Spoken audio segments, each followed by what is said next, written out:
రక్షణ అనగానే అందరూ అనుకుంటారు బాప్టిజం అనుకుంటారు.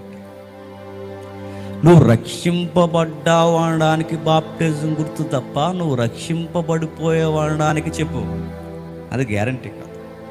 మీకు ఎలా అంటే, మారు మనసు లేకుండా బాప్టిజం తీసుకుంటే చెల్లుద్దా చెప్పండి. ఇప్పుడు కొంత బ్యాచ్ ఉంటారు కొంతమంది, మరి ఆ బాప్టిజం ఇచ్చే వాళ్ళని కూడా సీరియస్గా అడగాలండి. ఇదిగోరు అబ్బాయి, నీకు పెళ్లి చేయాలంటే చెప్పండి, నెక్స్ట్ మీకు అర్థమైపోతుంది, నువ్వు బాప్టిజం తీసుకోండి. మారు మనసు కాదట. మరి ఎందుకు ఇతనికి బాప్టిజం ఇవ్వాలి? పెళ్ళి అవ్వాలి అంటే బాప్టిజం. నేను చెప్తున్నా, ఇది రక్షణ అవుద్దా?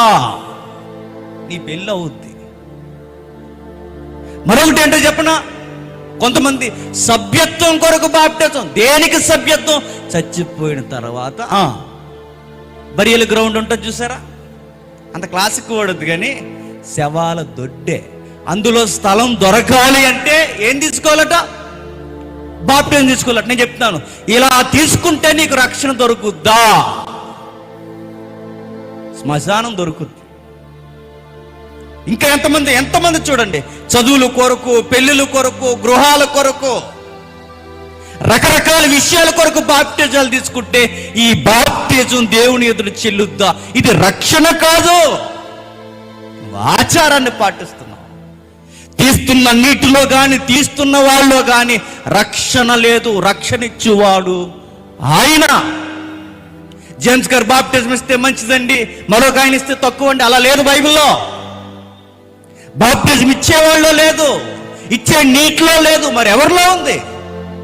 ఆయనలో ఉంది, సిలువలో ఉంది, జరిగించిన త్యాగంలో ఉంది. అన్ని చేసిన ఆయన కొరకు నేను రక్షింపబడాలి అంటే ఏం చేయాలి అంటే 2 పనులను ఖచ్చితంగా చేయాలి.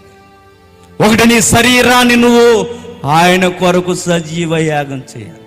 2, నీ మనస్సును ఆయన కొరకు అంకితం చేయాలి.